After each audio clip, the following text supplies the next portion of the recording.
They tested the bombs before they did this, and they worked great. They actually used a specific kind of wristwatch from a company. And when the hands would reach a certain time, they were made of metal. And it would cause the current to happen, and then the bombs would go off. So they literally ordered like a 99 or 100 of these wristwatches. All right.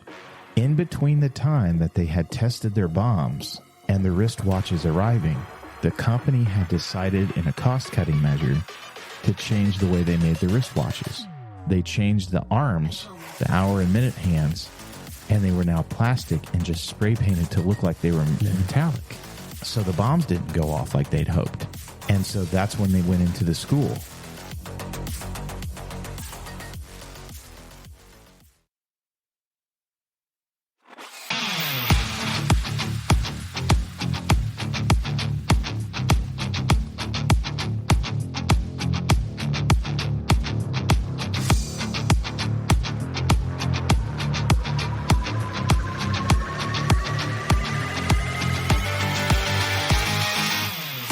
Hello and welcome to the Tin Foil Hat Club. I'm Kyle. And I'm Ben. And thank you for joining us yet again. Ben, today is not going to be a cheery one. No. I laugh, but I shouldn't laugh because it's not going to be cheery. So today's subject, we had a couple different things when we scheduled things out, but we decided to talk upon, we had two things. What was the other one we were going to talk about? And then I made the decision to go with this cheery. Errors in the Bible. Oh yeah, errors in the Bible. So we're gonna switch biblical gears a little bit and go more on the conspiratorial side of the coin for this show. And we're actually going to talk about mass shootings, which kind of ties into Super Bowl Sunday. Yeah. You know, we get these big, huge gatherings, and obviously our world has significantly changed from a terrorism and mass shooting and all that. Terrorism's another show, but and what an interesting show that would be. Yeah, I just remembered this. It was when the Final Four was in Indianapolis a few years ago. And we were at the concert, the free concert. I think it was Zach Brown. It was a big, that'd be good, country concert. And we looked on the roofs of all the buildings around, and there were snipers. There's snipers on the roof? There were snipers on Indiana's not playing around. I was like, holy cow. Probably had some kind of threat nobody knew about. Yeah. They received or something. Yeah, it was like, but the weird thing, seeing that, I felt safe. Yeah, at least they, yeah. I would understand that. Like, they know, they're prepared. Sure. Was that fairly soon after Las Vegas? I can't remember. When were we talking? Oh. Vegas was 2017, which is crazy to think that's been 7 years ago. It might have been around there sometime. Yeah, that's been 7 years ago now. Maybe a little bit before then. I can't remember when exactly when it was. Yeah. That's a crazy story. I was digging into I don't know why I was digging into the Las Vegas shooting. Just weird. That is a very weird one. The other day, they even helped him carry his bags to his room, I think, or something like that. Something ridiculous. Yeah. And he physically screwed the door shut and put a barricade on the door so people couldn't get in easy. And that he had really scouted it out. It was He'd scouted out a couple different events around the country. I forget some of the other areas that he had scouted out, but yeah, wonder if he was with MK Ultra. Oh, there it is. You beat me to it. Yeah, no, that's the conspiratorial part of this, right? So, we're going to get into this today, which is some of these, much like some of the terrorist attacks that we've experienced in this country, some of these just feel a little too coincidental. Yeah. A little too planned. Yeah. Unexplained, if you will. And it gets into the whole quote unquote conspiracy theory of MK Ultra, government training, planning, CIA, gun control, all that stuff. And I think those are some important conversations that we do need to have. Trigger control. It's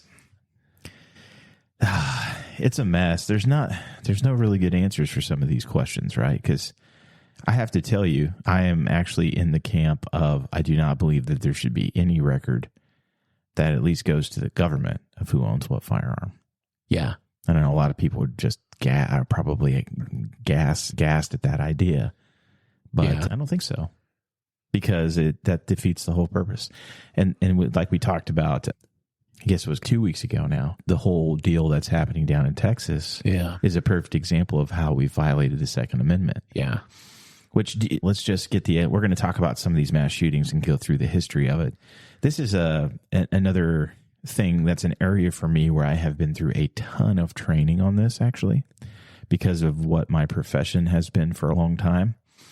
And so I've sat through many different training sessions on how to handle mass shootings, how to prevent mass shootings, what the science is behind mass shootings as far as the psychology and how they approach it and things like that. I've been around this and played in this world now for 20 years, unfortunately, because it's been every bit of that long. Yeah. Just about, anyway. But yeah, it's pretty insane. I know for us, we had mass shootings that actually happened before Columbine, but it seems like Columbine was a very defined marking point. Yeah. Where things really started to go crazy. And I have a graph pulled up right here. Obviously, you guys can't see. And this is from the Rockefeller Institute of Government, so take that as you will. Rockefeller doesn't carry the same kind of credibility that it used to have, but I think that you can trust some of this data. I was looking at it, but it's literally a trend lines from 1966 all the way to, looks like 2022, and you can see that the trend line is going up. We're averaging now about, 17 to 20 mass shootings a year. Now, in order to qualify as a mass shooting, the criteria is that you have to have at least three homicides. Yeah. 3 people have to die, and I don't think that counts the shooter in order to qualify as a mass shooting. That's crazy. Yes. It's crazy. I remember when Columbine happened, and when I heard it, I laughed like I couldn't believe it. I know. It's so crazy. And I'm like, are you kidding me? Because when I went to school, I can't remember if it was my junior year or senior year, they told us we could no longer have gun racks in the trucks. Yeah, and that's insane. That if you send that to a kid now, they would be like, you could have a gun in your truck. Yeah. And we got mad about it. Yeah, it's like, why? And not one time did any of us ever thought about going and getting that gun and shooting anybody because we knew better. Yeah. We live in a very reactionary society. Yeah, we do. Look what we did after 9/11 too. It's like, well, we're going to put guns in all the cockpits. And yeah. Yeah, let's take your pick on how you feel about that. But yeah, and they haven't caught one terrorist with the TSA. Well, of course, it's that cat's out of the bag now. We got to wait another 20, 30 years before we try that again. Yeah. Yeah, it's fun. I was horrible, not fun.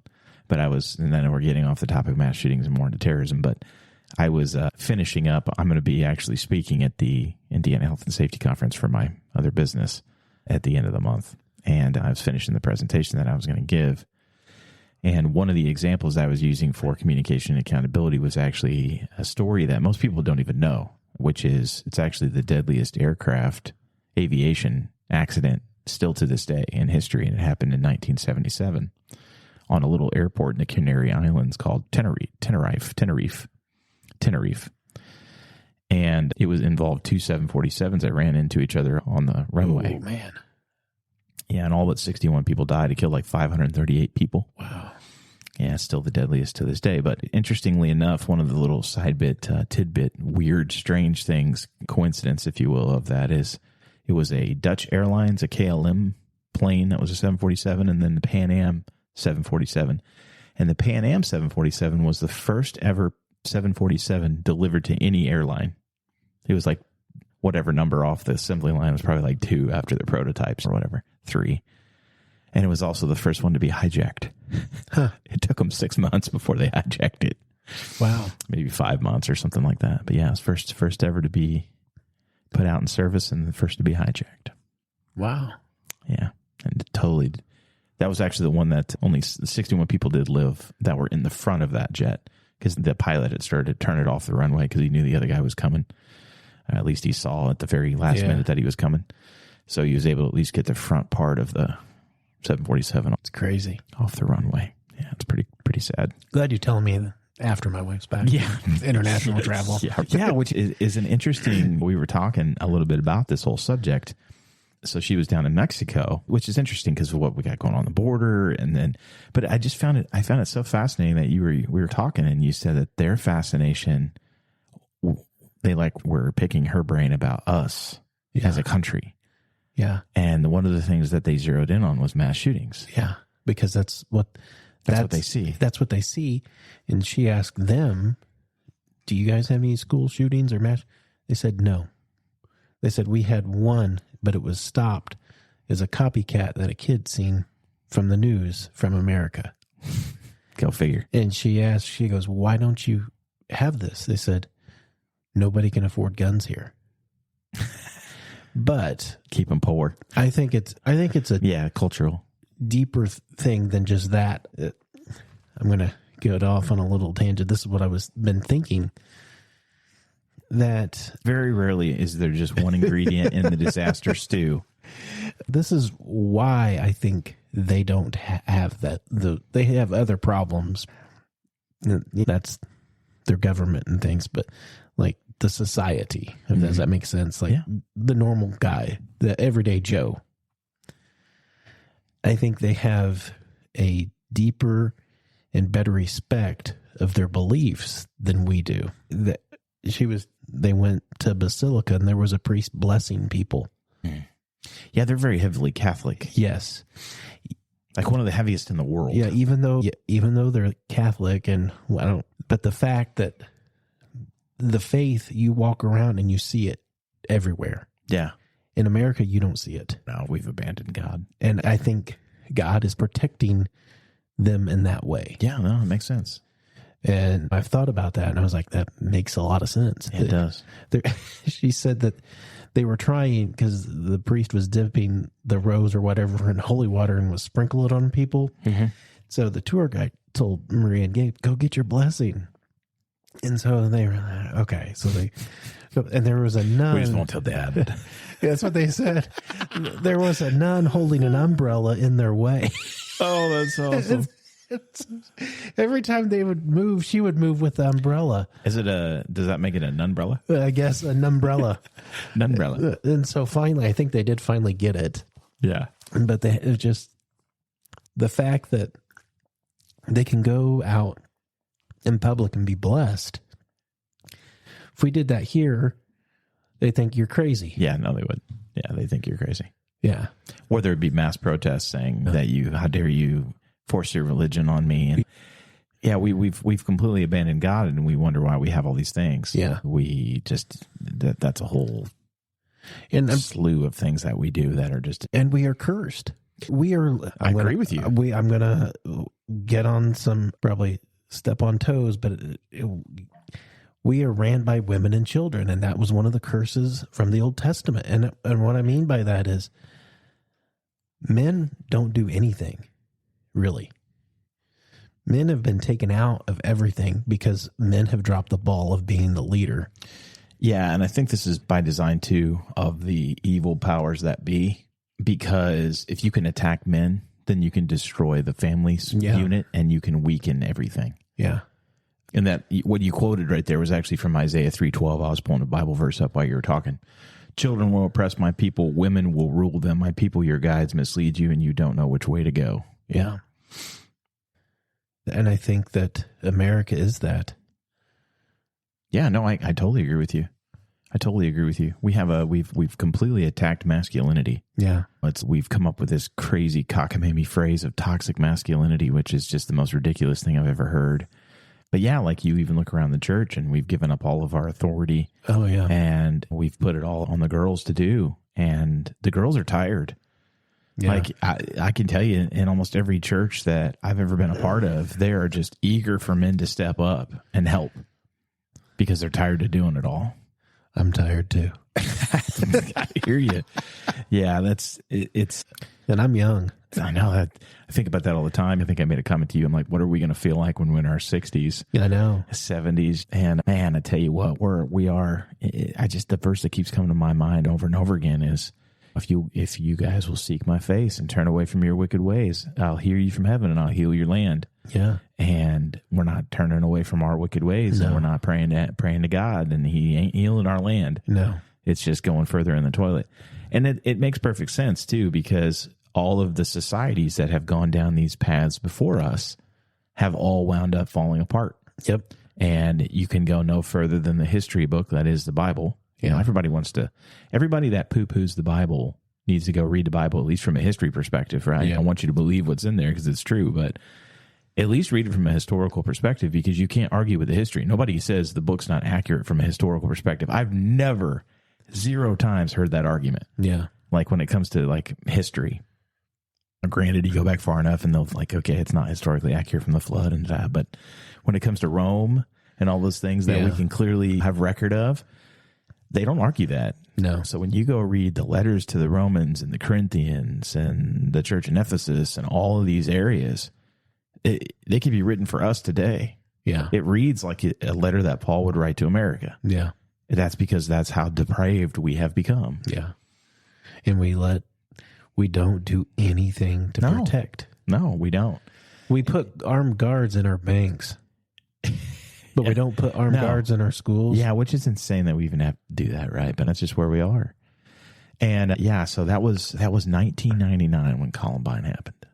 Yeah. April 20th of 1999. Literally, this is the 25th anniversary this year. And it's just gotten worse since then. Oh, it has completely gotten worse. So, again, looking at our chart here, you go to 1999. Let's see, 96, 97, 98, 99. So that year there were 15, and I would be willing to bet you that a lot of things happened after that. I remember a lot of things happening after that because every psycho, messed up in the head kid was like encouraged by that because we give them all this press. And then they see it and they're like, cool, I can do that too. And then they go do it, and then we have a bunch of mass shootings. You know what I think also has taken fighting out of school? No, yeah, I can understand it. There was my brother. Because even if you're defending yourself, you'll get thrown out too. Yeah. My brother, we went to the same high school, but he was a few years older than me, and there was a principal that was there when he was there, and if you guys got into a fight after school, he would invite the entire school to the gym, and they would give the guys boxing gloves. Oh, that's awesome. And they would fight it out.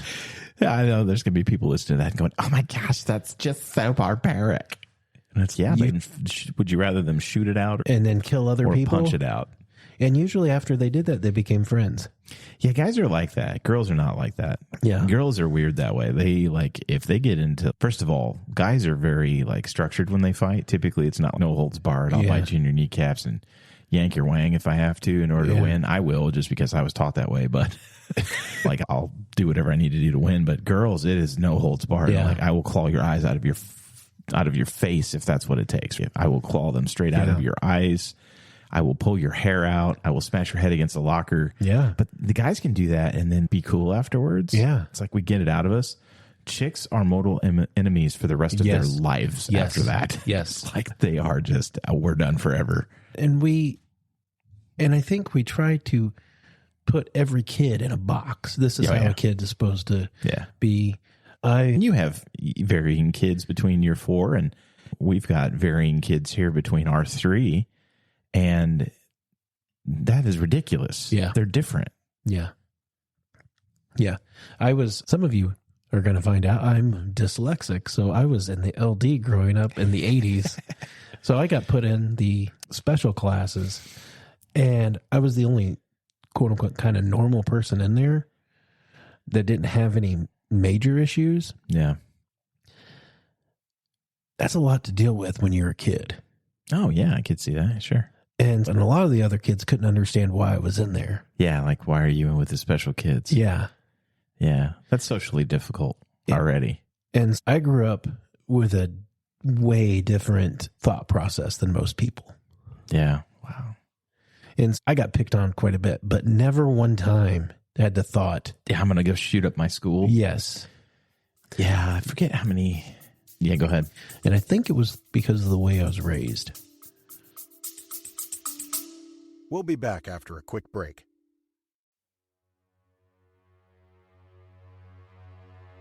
Hey, Foilers. Ben and I need your help as we continue to work to grow it for God and increase the amount of listeners to the podcast. Here's what you can do to help. Head on over to our website, thetfhc.com, and check out our new merch store. That's right, the swag has arrived, and we have something for everyone in the family. Even better, to celebrate the launch in 24, everything in the store is 24% off until February 24th. Also, while you're on the site, be sure to pick up some tickets to our upcoming live virtual event, The Book of Enoch, Saturday, March 23rd from 6 to 8:30 p.m. Ben and I will be giving a presentation on the Book of Enoch and then answering your questions right after. We promise it will be a night that you will never forget, and it will forever change the way that you view your Bible. Last, come and be a part of the TFHC family on Facebook, Instagram, X, YouTube, and Rumble.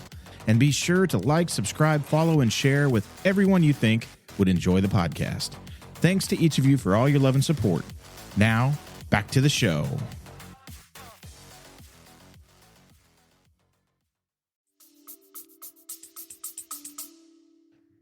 Yeah, no, I think so. Sure.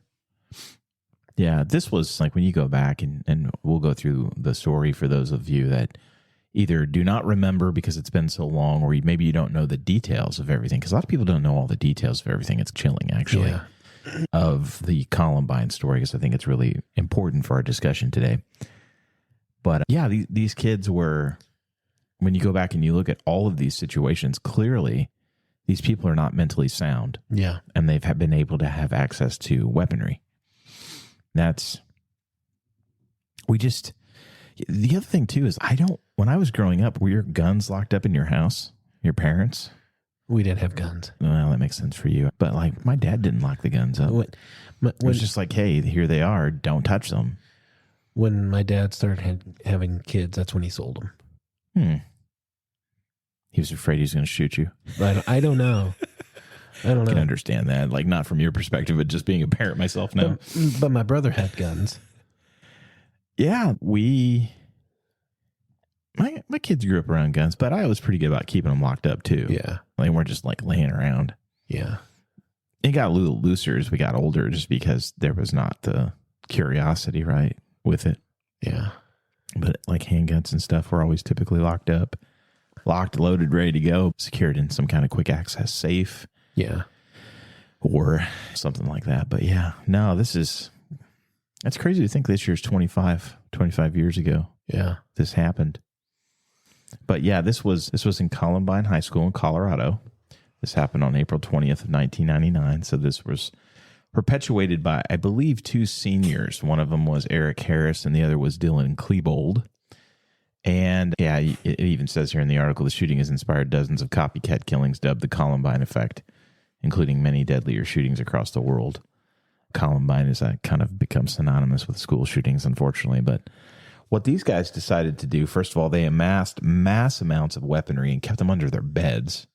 And their parents were like none the wiser to this, which is just insane to me. Yeah.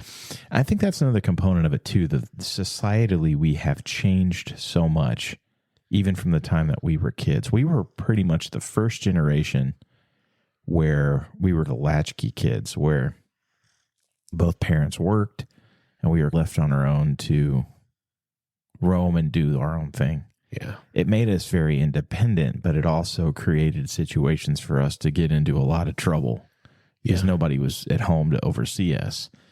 I remember too, in the 80s, societally, we had this huge women's lib movement started to really happen, which goes back to what we were talking about earlier, where we're taking the power and shifting it over to women and away from men.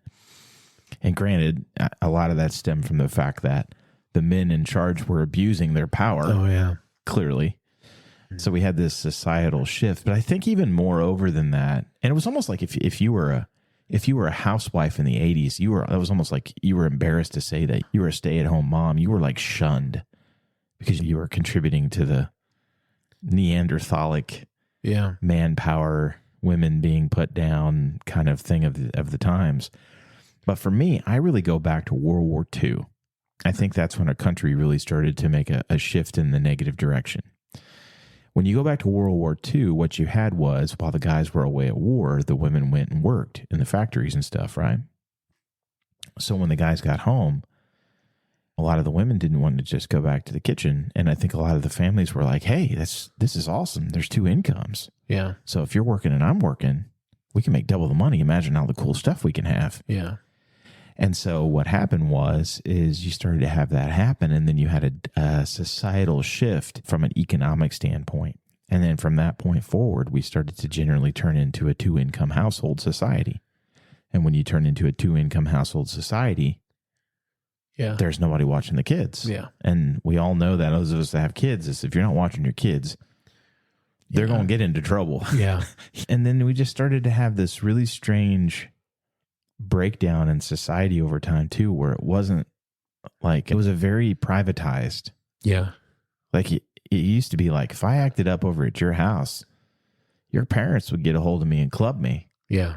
And they would call my parents. And then when I got home, they'd club me for acting stupid over at your house. Yeah. So I'd get tag teamed. And it used to be the same thing in the school too. Like I was taught in school, hey, if you get in trouble at school, that's going to pale in comparison to what happens when we get the phone call and you get home. Yeah. And if you get caught being a jerkwagon at school, you're going to get it 10 times worse when you get here. And the only exception to that was if you're defending yourself. Yeah. Because that's different. But you better not be the one to instigate it, but you better be the one to put an end to it if it's the other person. And granted, with me, the rule was if they lay their hands on you. Yeah. If they lay their hands on you, then they're green light, fair game. You can defend yourself. But other than that, you don't put your hands on people. Yeah, kids found out I was in karate and always wanted to fight me. I was in one fight. Yeah, you said that before, which is just that the boys are so stupid, aren't they? Know. They're just dumb. We just can't help ourselves. Yeah. Like, I can take you. Yeah. Mr. Black Belt, I can take you. No, I wasn't doing karate to fight. I was just doing it because it was fun. Yeah, and that's the whole thing. The first thing they'll teach you when you start doing karate is that it's not to be used as a weapon. Yeah. It's to be used as defense and more the learning lessons from it on discipline and things like that. But yeah, so you have these two kids, Eric Harris, Dylan Klebold. Now, they were picked on when they were the outcasts in the school. And so they had made the pact to go in and they were going to do this. And they had actually put stuff up on, I think it was AOL at the time, on some pages and stuff that they had. I don't think MySpace was out yet. It was before MySpace, but I think it was on some of their stuff. And they had pretty much put it out there, what they were wanting to do, and put some really cryptic posts up.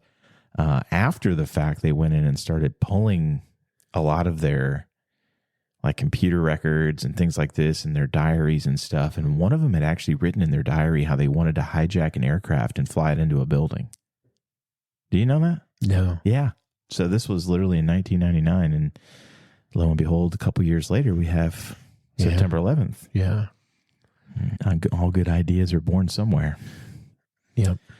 So anyway, but they had made the original things did not go as planned on the day that they did the shooting. If things would have gone to plan the way that they had originally planned it out, it would have been far worse. They both had already planned to actually go to the school, and around the school there were a couple of grassy hill areas, raised knolls, that they were going to sit on and then cause the kids to flee the school. They had placed like 99 bombs Holy cow. throughout the school or something along those lines. In addition to that, they had actually placed an explosive device on the other side of town in a field, or a couple of them, to start a fire. Because the intention was, if we can pull all the emergency personnel over to go deal with this fire, then we have longer that we can shoot people. Yeah. I mean, this is just like pure evil. They tested the bombs before they did this, and they worked great. They actually used a specific kind of wristwatch from a company. And when the hands would reach a certain time, they were made of metal, and it would cause the current to happen, and then the bombs would go off. So they literally ordered like a 99 or 100 of these wristwatches. Wow. All right. In between the time that they had tested their bombs and the wristwatches arriving, the company had decided in a cost-cutting measure to change the way they made the wristwatches. They changed the arms, the hour and minute hands, and they were now plastic and just spray painted to look like they were metallic. So the bombs didn't go off like they'd hoped. And so that's when they went into the school and they started hand lighting them and throwing them. And then they went through the school, and at the end of the day, 15 people, 2 of 13 people, and then both of them dead. And we had 24 injured on top of that. Yeah. But that's why they went into the school, because when the bombs were supposed to go off, they didn't go off. Now, the one I think on the other side of town did, because they used one of the wristwatches they had left, I think, from the original batch that they bought. Yeah. And that actually did work. But that's why they went into the school. That was not their original intent. Wow. One of the 2 kids, I forget which one, whether it was Harris or Klebold, had a friend that they had a fight. And on the way that day, he ran into this kid the day of the shooting outside in the parking lot. And they had recently made up. The kid had apologized to him and said, "I'm sorry," and they made good. And whether it was Klebold or Harris, I don't remember, looked at him and said, "Hey, you need to not go in the school. You need to get out of here. We're good now." And he's, "What?" So he left. So he deliberately told him not to go in so that he didn't shoot him. Wow. And it's, when you go read the detailed story of what this was, it's absolutely disturbing. Now, thinking about this, I'm looking at it as like yes, they did a terrible thing. Yeah. But shouldn't we treat everybody the same? Not pick on people, not judge, not cast down. That's right. I'm not making an excuse. No, but I'm saying it's not an excuse. Everybody misuses the term excuse now. They confuse excuse for reason. Yeah. There's a reason why things happen. Yeah. I have had human beings, look, I've lashed out in anger before. I've punched a hole in a wall, and I've done these things. And at the end of the day, I own that behavior because I'm the one that did it, right? Yeah. I own that. But I also have to be honest, and we have to be honest about a human being was pushing me to that point. Yeah. Right? I didn't just get there by myself. Yeah. I own the behavior because it's me. But at the same time, there was a reason why I did that. Yeah. No, So- that's what I'm saying. Yeah, exactly. It's not just, there's pent up probably years of things not going or, Yes. and I remember one of my football coaches, he would always say the golden rule, do unto others. Every day he would say, he would look at you and say, remember to treat people the way you want to be treated. Yeah, exactly. And I know that sounds cliche or kind of corny now, That is true. but it goes along. That's probably the only thing I learned from school. Yeah, exactly. Yeah, and we don't. We're in such a psychologically vulnerable and messed up place when we're kids, especially like high school and teenage years. And you're horrible. I remember, this is terrible, but I'm gonna tell the truth here, and I'm ashamed to say it, but we gotta be honest about it and learn from it. I will never forget sitting in, I think it was our 7th grade classroom. And the way the school was designed, it was an older school and it had a terrace level to it. Yeah. So we were not on the first floor, but really the 2nd floor. And it was like a 1.5 floor. So it wasn't all the way down on the ground. It was more raised off the ground, but it wasn't like a true 2nd story. And we had a kid in our class that we just picked on relentlessly, just treated him terrible, just treated him horrible. And the teacher was out of the class for a few minutes, and we were just riding this kid so bad. And he went over to the window, and it was like an old school window that hinged in the middle. So he probably had to work at it, but he threatened to throw himself out the window. And we're like, "Oh, go ahead, you idiot. You're just going to break your leg or whatever. And if you're lucky, you'll break your neck." And we were like egging him on to do it.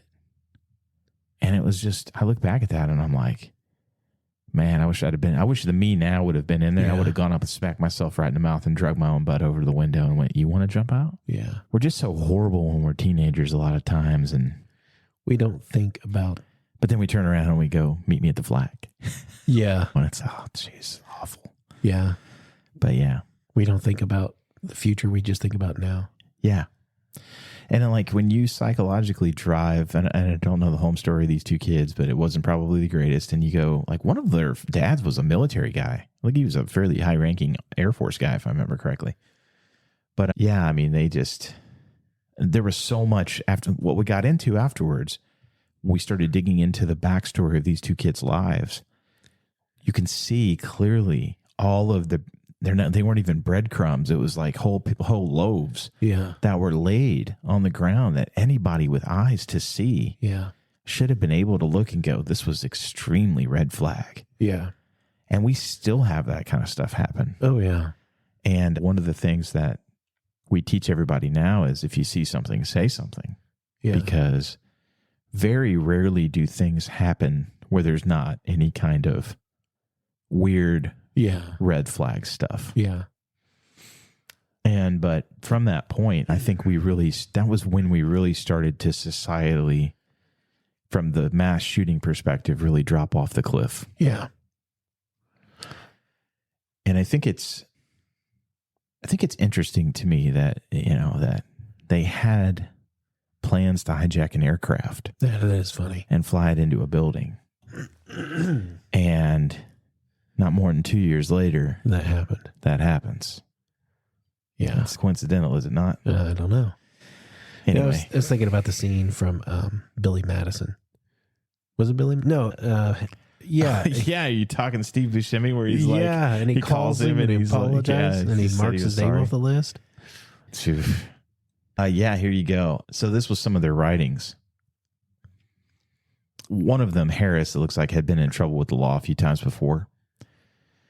And he had gotten in trouble for breaking into a van, I think. And it says, shortly after the court hearing for the van break-in, Harris reverted his website back to just hosting user-created levels of doom. Because that was another thing, too. This is one of the reasons the violent video games and all that. Yeah. Tipper Gore got behind all this crazy nonsense about the video games, made him do it and everything.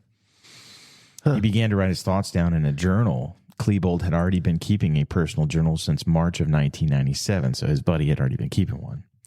As early as November of that year, Klebold had mentioned going on a killing spree in his journal. Klebold used his journal to vent about his personal problems as well as what he'd wear and use during the attack. So this is a human being, and they'll tell you, like, it's like suicide too. Yeah. When you make off-the-wall comments about suicide, you're not really at a risk for suicide. But it's the people that have actually thought through it, how they would do it. That's when you're at a much greater risk of suicide. Yeah. Because a lot of times it's just for crying for help. Now, we should take all of it serious. I'm not trying to say we shouldn't, but that's when you really got it. So this kid is sitting around every day, and he's literally going through, and he's writing down in a journal how he wants to murder people. Yeah. And he does that day after day. And psychologically, that's going to desensitize you to the point when you finally are ready to do it. It's preparing you. It's just like military training. Yeah. You're training your brain. In both their journals, Harris and Klebold would later plot the attack.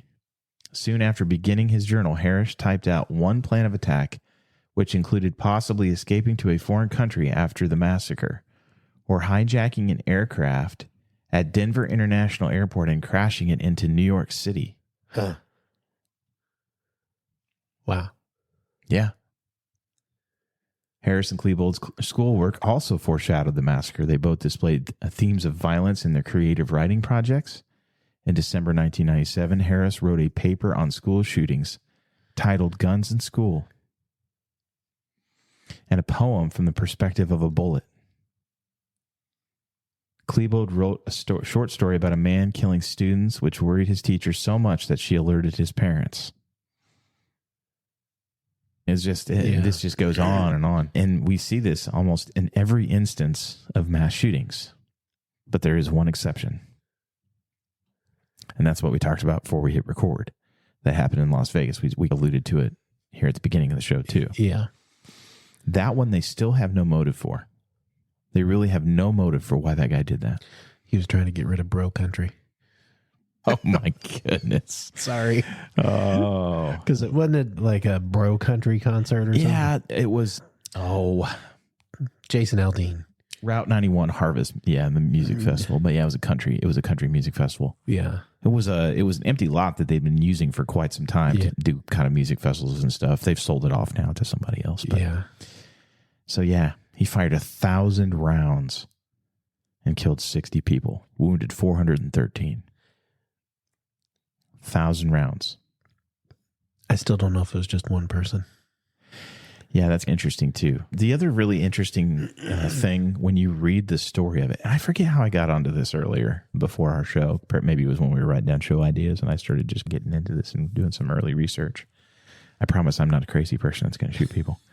But the fascinating thing for me, and you could probably find this in every single instance in Columbine as well, I would bet, is when you read the survivor stories and you read how people responded and what happened during some of these, where the people were able to be freed or taken to safety. And it's like when you read these, you can just see the hand of God in there working to protect people. Yeah. And unfortunately, it's a horrible situation. But it just, you can, for me, when I read it, I'm like, that's crazy. You can just see the hand of God in there going, I'm here. I knew this was going to happen. Yeah. And I'm going to help. And I'm going to work through these people to do it. Yeah. The Joker, he said, you really find out who the person is in their final few moments. Yeah. Yeah. It's incredible too, how many of these guys obviously are prepared to commit suicide. Yeah. They have no intention of being apprehended. Yeah. The only one that is recent of any kind of the most deadly shootings is actually the kid from Parkland. Yeah. He's the only one that did not commit suicide. Everybody else has committed suicide. Yeah, this one here, it's chilling when you go read about this guy. His name was Stephen Paddock, and he had 24 different firearms that he carried into the hotel in 2 huge suitcases. And that's where the whole bump stock thing came from, because he'd modified the weapons and to have the bump stock so that he could fire, instead of semi-auto, he could fire automatic, which I have some controversial thoughts on that too. But we shouldn't be limiting what kind of firearms that we can shoot. He should have just been able to get a fully automatic weapon.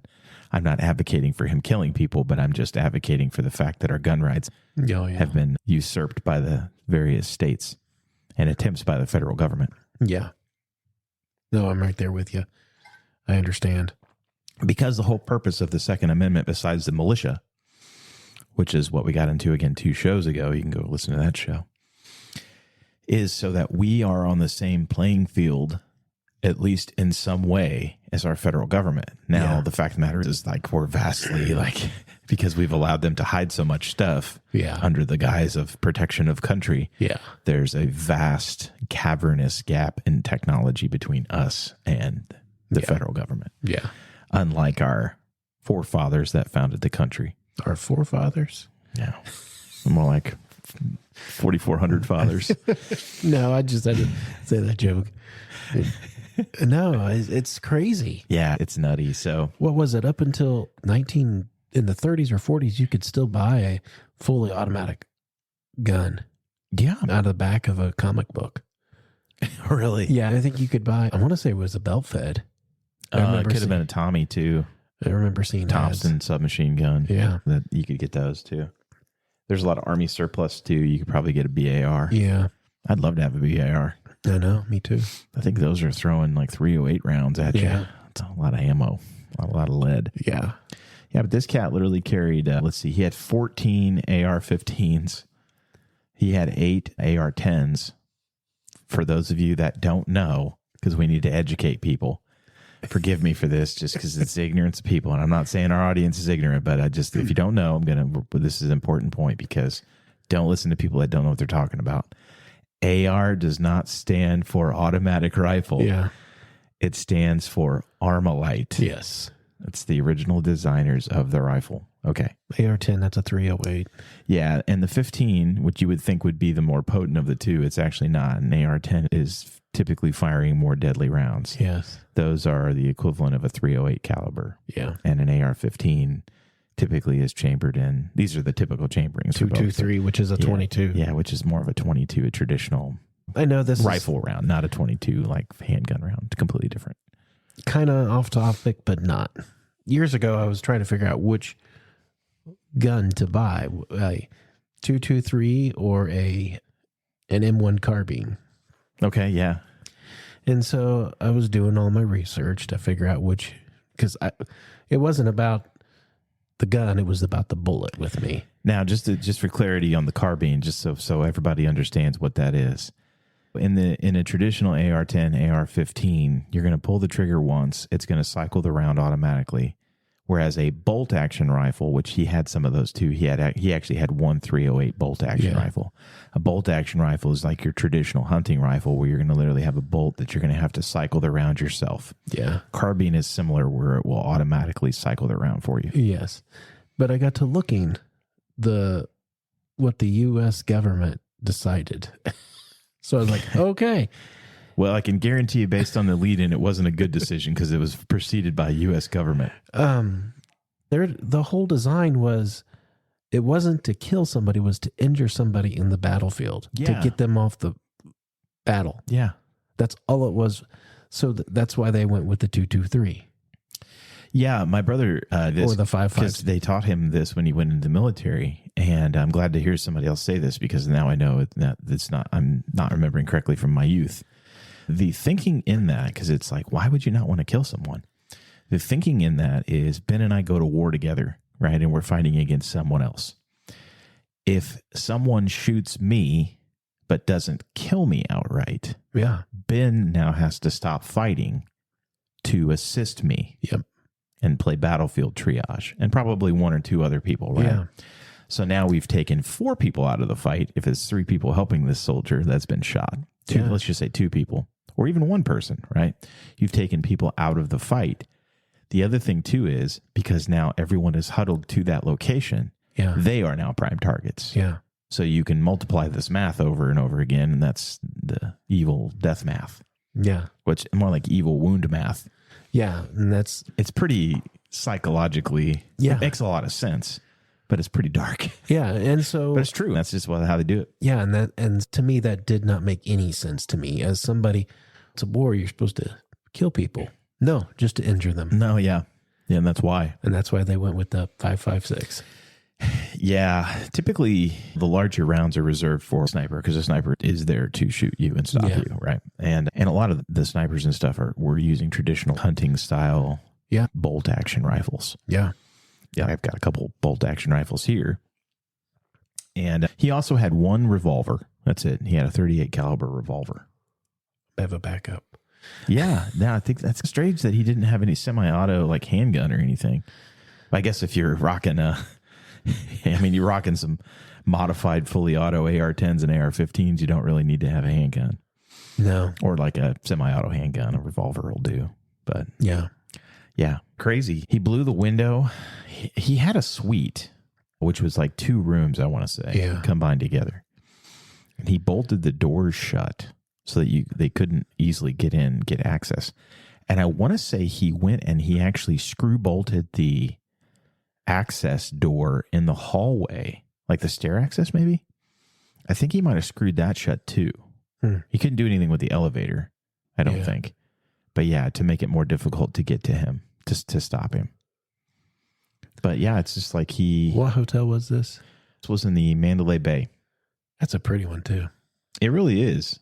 They got obviously sued to the end of time for being negligent. Which I know, that's a whole nother. Not the fact that he really wasn't seen going in carrying all this stuff. Okay, so he had it in suitcases. Okay, I'm fairly confident that's what I read, but and this area that he's shooting in was a couple 400 yards away. Yeah, I mean, it was a clip, right? And that's typically even any of these rifles that he has, just to share some information, ballistic information. When you're shooting that far away, it's not, he's just spraying bullets. Yeah, that's all he was doing. He was actually, the first few rounds were actually designed, he was getting sighted in, is what he was doing. And he had gone to ranges, I want to say long distance ranges, and had practiced before, but in this particular case, he's shooting down at an extreme angle, makes a difference. Everything makes a difference at that distance. And the other thing too is typically with any of these rounds, when you get over about, I don't know, 250, 300, probably more like 300 yards, the bullets start to drop quite a bit. Yeah. you're going to wind up just spraying as much as possible, which is pretty much what he was doing when you throw 1,000 rounds into the crowd. That's insane to think that he shot 1,000 rounds. Yeah. 1,000 rounds of ammo. This went on for 10 minutes. Yeah. Wasn't he like running along the rooftop too? No, I think he stayed all in the room. I think he might have gone between the two rooms.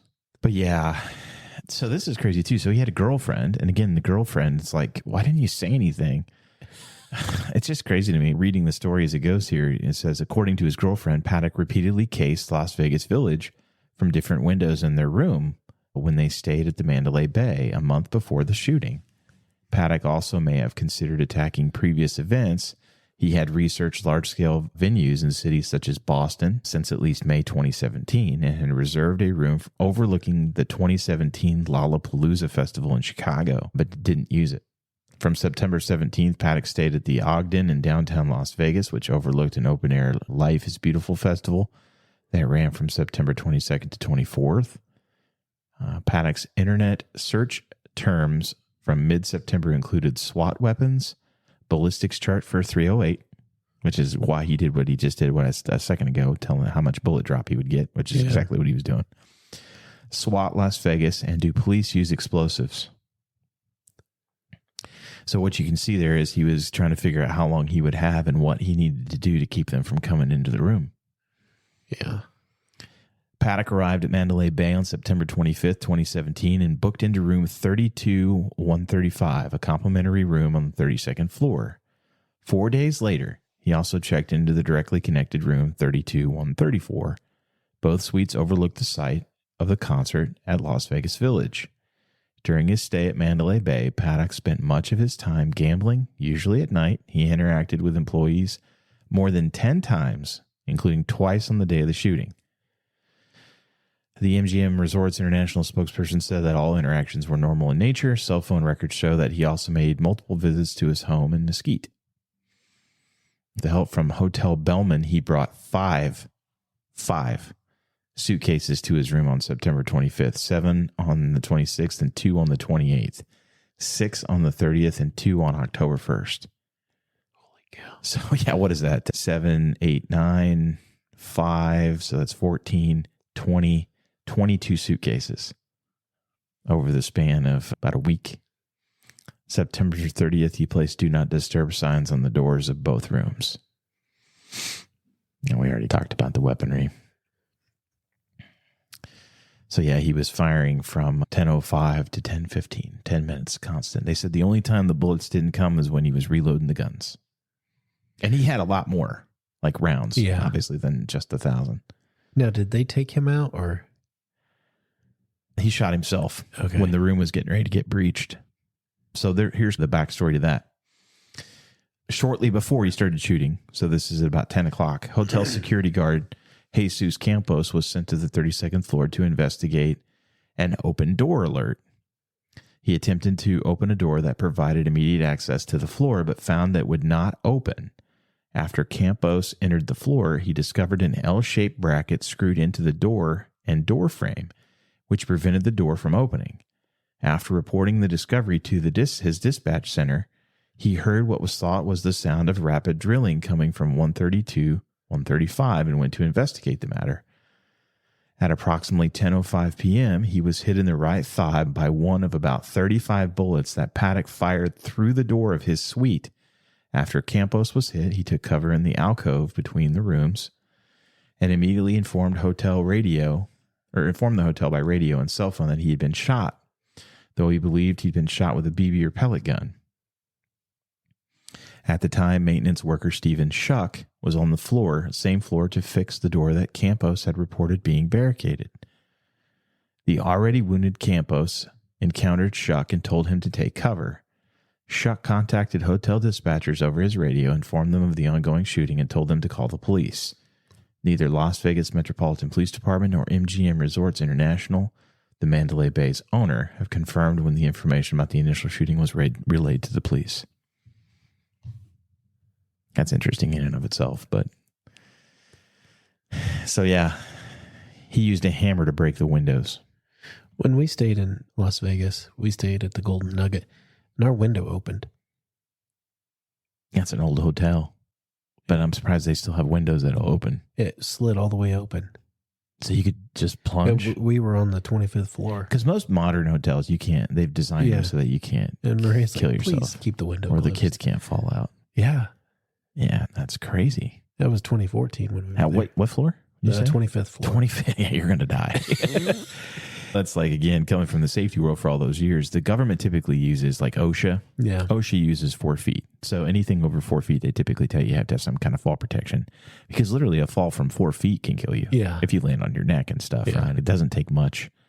You can generate enough force from that just short distance to kill yourself. Yeah. So you can imagine 250, 300 feet, you're going to be. Yeah. Soup. Yeah, it doesn't typically end well.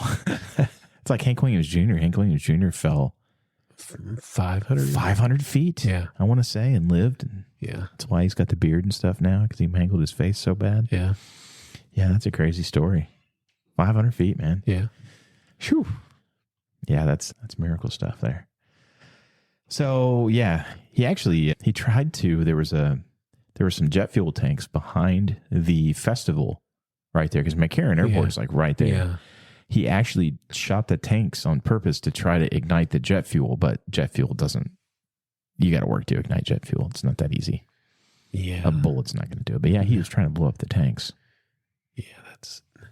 But when the police and the FBI supposedly started digging into all this, they're like, they really can't find any motive other than he's just probably clearly a psychopath. Yeah. Do you think these people are demon possessed at this particular point? Yes. When you get to this point? Yeah. I've always struggled with the insanity plea. Yeah. Because I'm like, clearly you're insane if you're going to kill people. So what? I don't understand that. And what are we going to do with an insane person anyway? I'm going to say this. I was watching a thing of Penn Jillette, Okay. and he said, try to do this in the Bible Belt, like down south. And he said they believe in God. God talks to people, everything. He said, but when it comes to somebody going to court saying God told me to kill them, they're crazy. Yeah. He said, what's the difference? What's the difference? I agree with him. That's the thing. They have to be some kind of No person in their right mind does that, right? Yeah. Not with this kind of premeditated malice. Yeah. Because in both instances that we've covered today, and we could spend the next 45 days Remember, nonstop going through just the last few years of mass shootings, right? as in the days of Noah. As in the days of Noah. That's right. God told us how, and so did Paul. Yeah. You go read the New Testament. Go read New Testament, Old Testament, whatever you want, right? Like doesn't make any difference. You're going to read it over and over again, the wickedness and the evil Yeah. of people. Because he knows his time is short. He does. And people read that and he's cast down, and I believe he's been here the whole time, and he's just wreaking as much havoc as he can. Yeah, no doubt about it. No doubt about it. And I think people are because of what we started talking about, because of how far we have fallen away from God, it makes this stuff that much more easy to accomplish. Yeah. It does not take much to cause all of these problems. Maybe we do need somebody, a priest or somebody out blessing people. It wouldn't be a bad idea. Yeah. I'm trying to look it up, and I wish I had done this before we got in here, but this kind of takes us to part 3 of our discussion today. I think we've covered the mass shootings and this and that. The two big ones anyway. And this is a continuing trend. The only time here recently where we've seen it drop was actually through COVID, because everybody was home. So like the target, always in the military, you hear the term target rich environment, right? Yeah. The target rich environments have been diluted heavily because everyone's at home, right? But the real question is, as we continue this trend upward, we've talked about some of the reasons why: the societal collapse, the falling away from God, the devil having his day, the evil of people, the ability to be possessed. But is there a third component to this of, are some of these things happening because the powers that be want them to happen, to try to get guns? Oh, I've always believed that. And I think we need to have that discussion. Yeah. Because I think that, and this is where the conspiratorial side comes in, but I don't know that it's really that far of a thing. Because it's always think of the children. That's what they normally go for. Yeah, like when we go through the Sandy Hooks and we go through all these different school shootings, the Parklands and the Aurora, the movie theater and all this. Yeah, but especially the school shootings. Yeah, it's the children. It's how could we not? We don't need any more of our poor babies to die, but then we want to fight to keep abortion. Yeah. So that doesn't make sense. Yeah, it's crazy. None of it makes any sense. And I was trying to find some of this because one of the things that you can see, and you hit it earlier, was it's, to me, we know the evils that our government is capable of. We know for a fact that they have done experiments on people like MK Ultra to learn how to break and control, control being the key, a human mind. Yeah. We watched this show, The Manchurian Candidate, right? And that's basically what that is this person that's been psychologically programmed. But the CIA, and I can't remember the name of the operation that they did, and you go read this, go look it up and find it. And if I find it here while we're talking, I'll share the name of it. But they took this girl and they worked on her and hypnotized her to a point where they actually were able to put an earpiece in her ear and have her take a bomb in a suitcase, like a briefcase, into a restroom, open it, prepare it, close it, and carry it and put it wherever they needed it to go. Wow. They had psychologically been able to manipulate her this much. That's crazy. And that's just with hypnosis, supposedly. So, like when you go to MK Ultra, a lot of people don't know this. You can go watch. There's a Ted Kaczynski documentary right now on Netflix or one of the major deals, and you can go read it. And I guess it wasn't unique. It was on Unexplained, I think. But he totally skipped over the fact that he was an MK Ultra kid. Huh. I wondered. He went through MK Ultra. That is confirmed. Like he was a part of, they claim voluntarily, because they were going to college campuses and they were. Yeah. Because he was very intelligent too. Extremely intelligent. Yeah.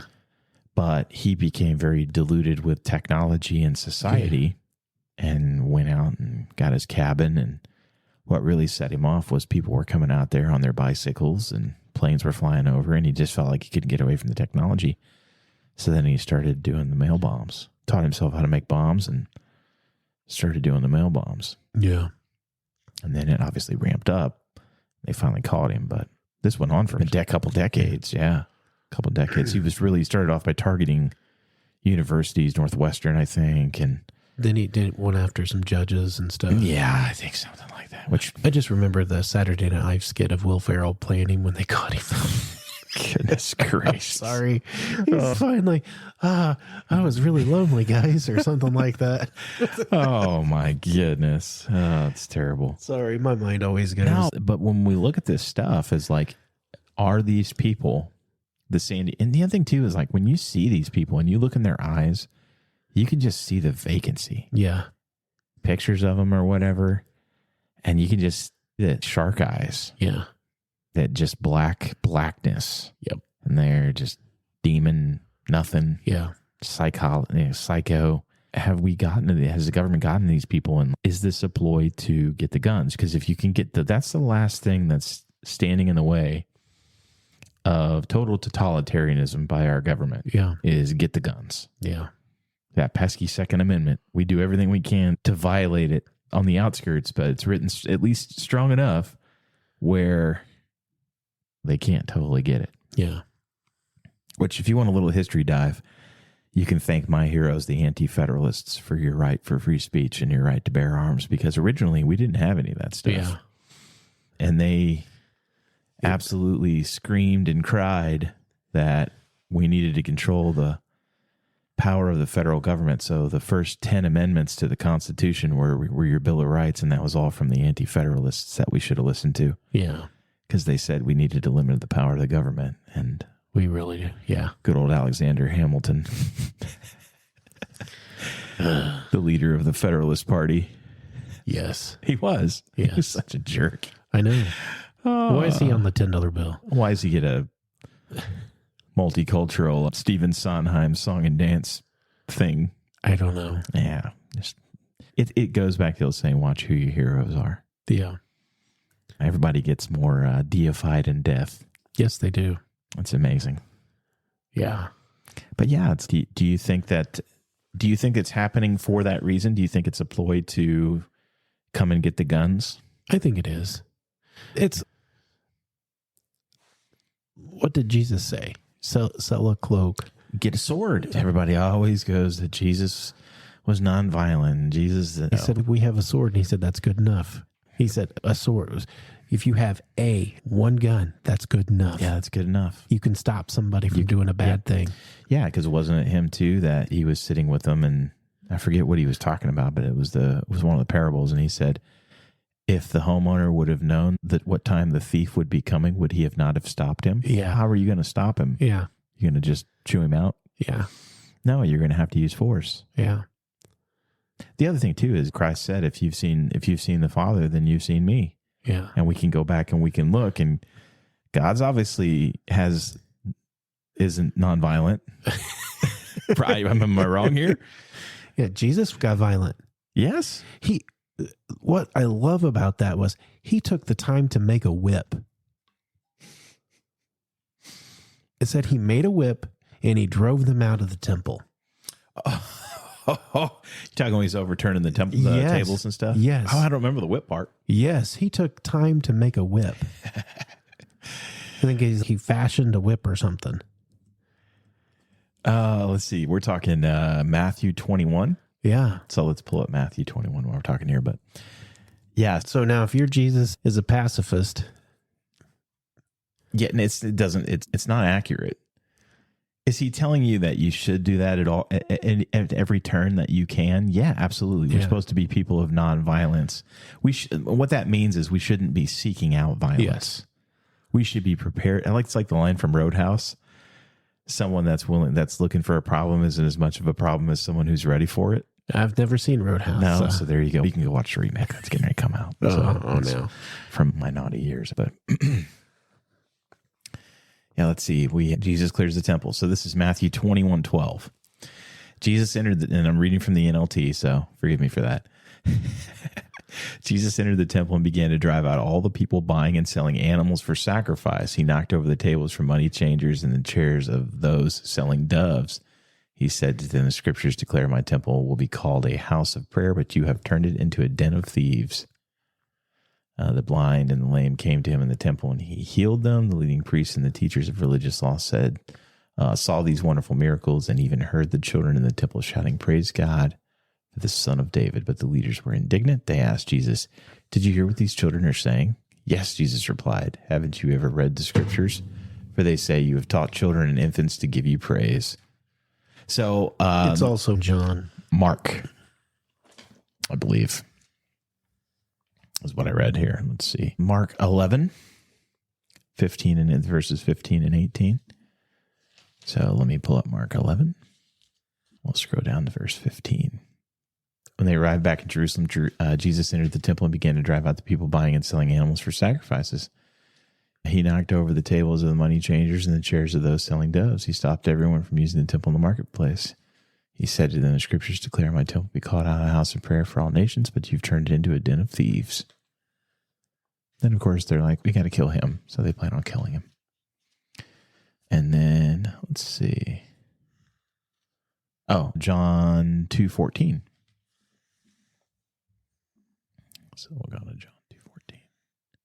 All right. It was nearly time for Jewish Passover celebrations, so Jesus went to Jerusalem. In the temple area, he saw merchants selling cattle, sheep, and doves for sacrifices. He also saw dealers at tables exchanging foreign money.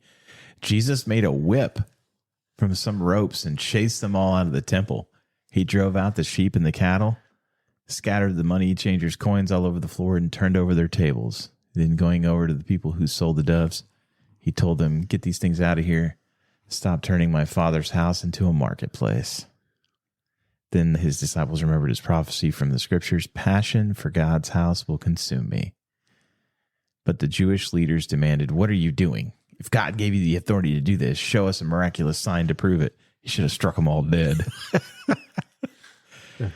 Which we went to go see The Chosen last night. I seen your picture. Yeah, so yeah, it was pretty good.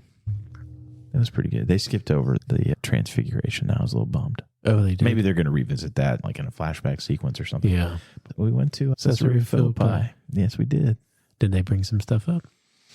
You don't want to give it away. No, not like you and I would have been happy to see. Yeah, that's okay. But yeah, that's okay. We'll see if maybe what we do with it. Yeah. Because clearly there's been some other things in that show that I've been watching. I've talked about this before. Where it's like, man, we were getting some extra biblical text there. I can guarantee you. Yeah. We got into some stuff. So, no, but I think it is Jesus tells us to be one way and to be prepared. That's right. And the world and Satan and his demons want us to be another way. They want us to kneel and be subservient to them. But if you're free in Christ, you live. Yeah, it's difficult too because I wouldn't put it past our government for 2 seconds to deliberately stage mass shooting of our children. Oh, that's sad. Even if you think I'm crazy in saying that, the fact that I'm even considering it's a possibility. Yeah. And I think if you took a poll, I think a lot of people would probably fall on that side of it's a possibility. Yeah. That we would actually think that they would consider doing that. Yeah. The fact that we would even think that they were capable of that tells us everything we need to know. Yeah. This here election this year is going to be pretty consequential for our future, I think. Oh, yeah. If there's an election. If there's an election. Yeah. So, yeah, when you look at these stories, man, and they have no idea why the guy in Las Vegas did what he did. Columbine kids, okay, clearly you can see they were picked on. Pretty obvious. I don't think we needed to have a lot of things in there. But in the Las Vegas situation, it's how convenient is it that we have that happen and then, we start going after bump stocks because those are illegal. He was allowed to illegally obtain modifications to the rifles to make them so that they would fire fully automatically and all this and that. And so now you're going after it's all a pathway. Yeah, it is. The other thing, too, is most people don't know that AR doesn't stand for automatic rifle. I know. I've seen politicians that even will go after the weapons and they'll say that AR stands for automatic rifle. Yeah. I know. It's ridiculous. Or they'll say an automatic machine gun. Yeah. And I'm like, no, it's not. You don't even know what you're talking about. I know. Like you've never seen one up close. You've never fired one. Listen, it's a tool. Yeah. And we look around too, we look around, go to Nice, to the event in Nice where the crazy dude decides he's going to get in a van and drive through the crowd. Yeah. And he kills however many people. Yeah. Wherever there's a heart of evil, they're going to find a way to destroy. Right. That's exactly right. Started all the way back. What did Cain do? He didn't have a knife. He didn't have a gun. He just decided to beat him with a rock. Good enough. Yeah. Your hands are capable of all the evil you can ever accomplish. Yeah, they are. It's who lives inside you. Yeah, exactly. Yeah. And are you of the devil or are you of God? No, that's a big question. Probably 1 John. I think so. Where 1 it's chapter 2. Basically, I think it might have been 1 John. Yeah, probably chapter 1, chapter 2. I think whichever one only has one chapter, I want to say, it was what it was. Oh, okay. So that'd be 2 or 1st or 2nd or 3rd 2nd John. Long story short, I think we've mentioned it before, but it says, if you're doing evil things, then you're of the adversary and you're the Antichrist. If that's where your heart is, then you're the Antichrist. Yeah. Pretty cut and dry. Yeah, you are. So, yeah, let's pull up now some of these too, I know this wouldn't be considered a mass shooting, more of maybe, I guess, a terrorist attack, but I don't know. But this was in July of 2016. He killed 87 people. Wow. He killed 87 people with a truck. 19-ton cargo truck, deliberately driven into crowds of people celebrating Bastille Day on the Promenade des Anglais in Nice, France, resulting in the deaths of 86 people and the injury of 434 others. Wow. Yeah. He was a Tunisian. So the Islamic State instantly claimed, now I know we're getting into terrorism here, but like we talked about, it's the heart of evil. Yeah. And I am sorry to say this, but I do not think that any entity has a greater heart of evil than our federal government. Yeah. They are evil enough. We're willing to have a conversation that they're actually evil enough to plan out terrorist events or mass shootings or anything like that and deliberately take their own citizens' lives. Yeah. To move forward with their plans and their cause. Yep. That is evil incarnate. Yeah. And we can see that. Like, we can go read. Okay, here's another great example.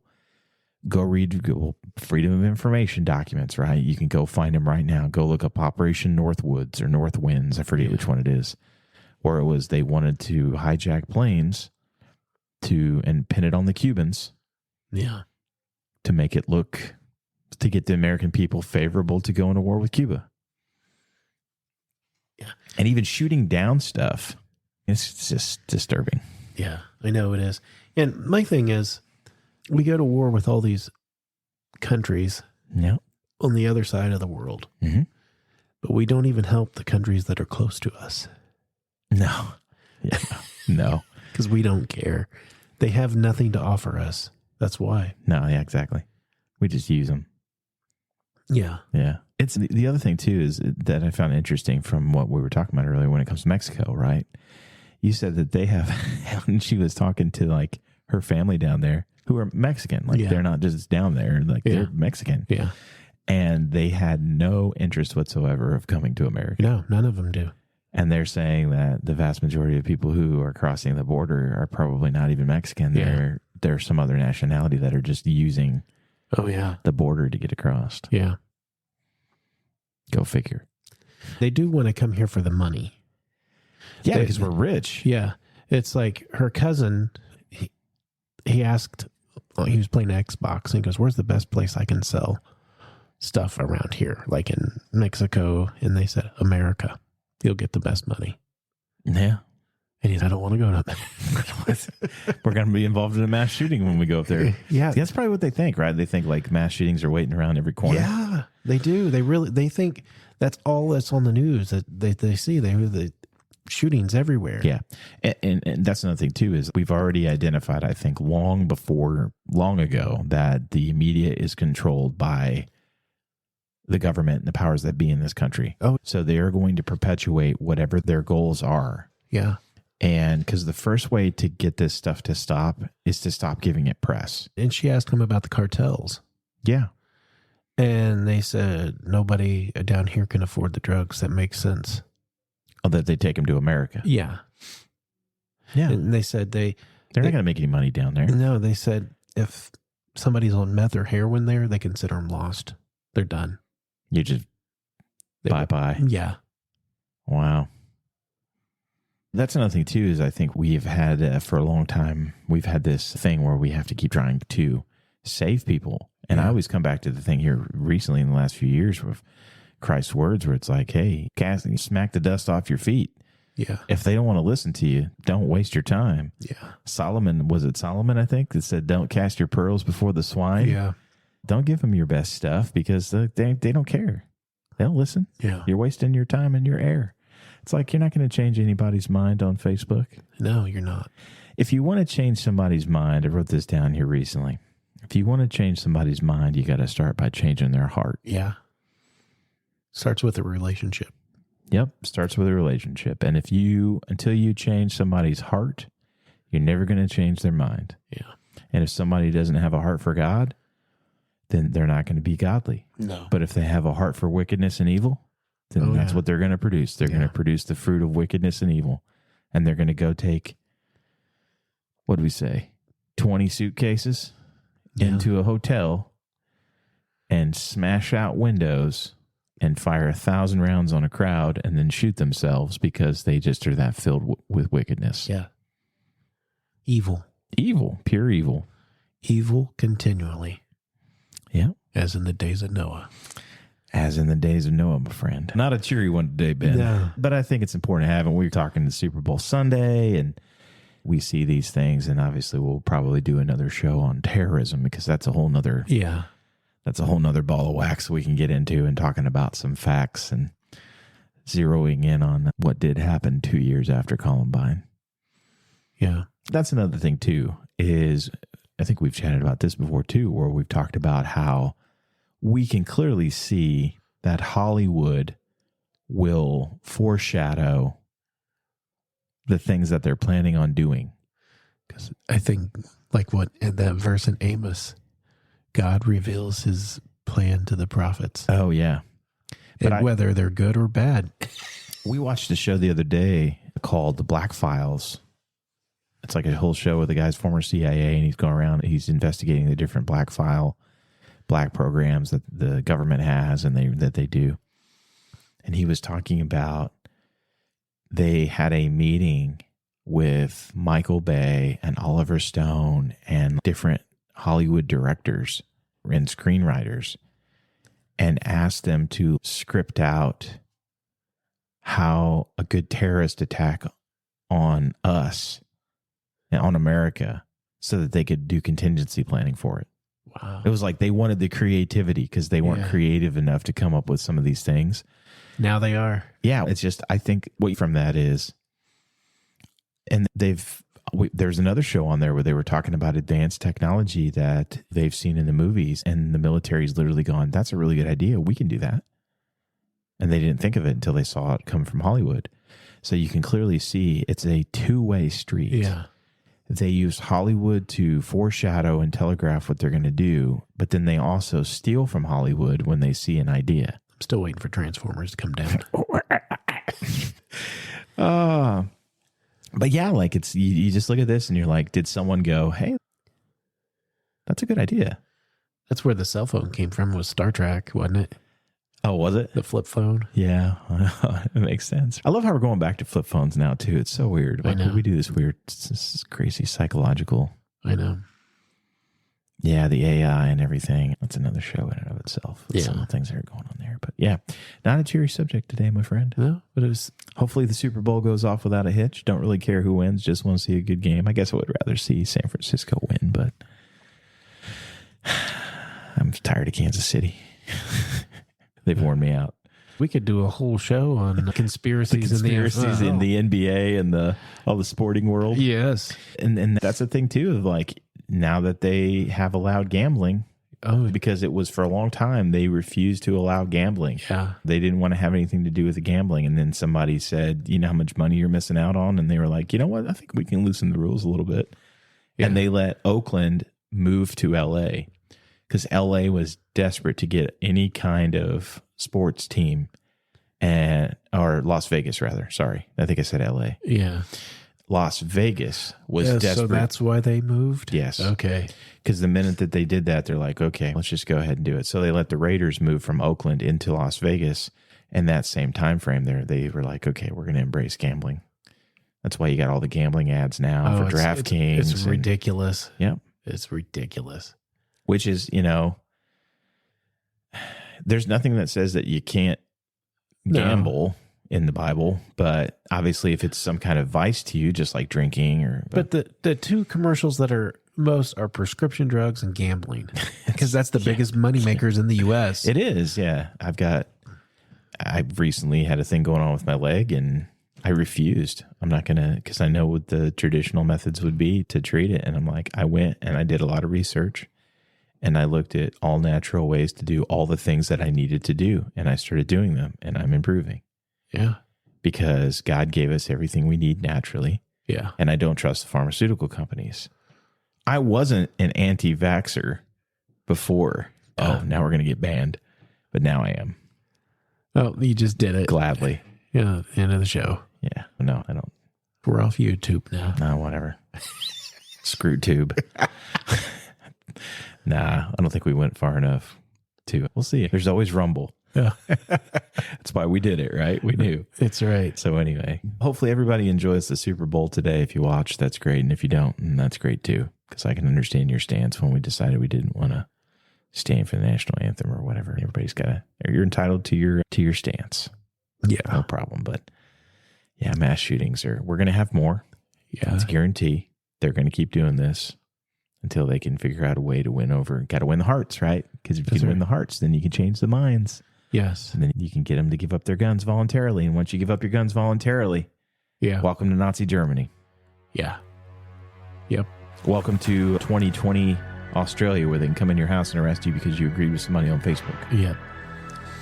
No. Yeah, I know. It's crazy. That's where Christ told me to have a sword at the ready. Yeah. Not going to happen.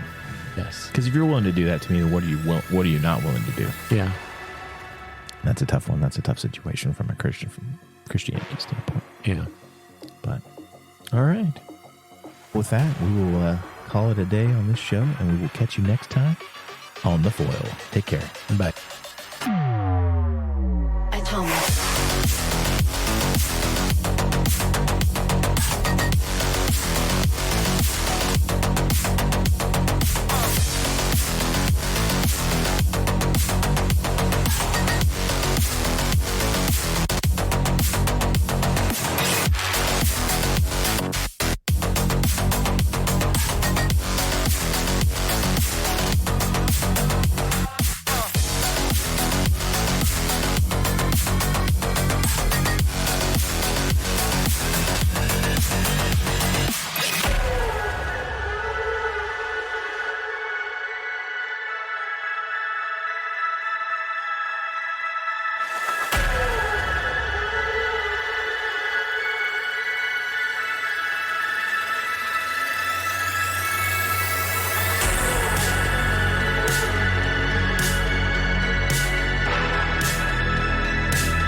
Atomic.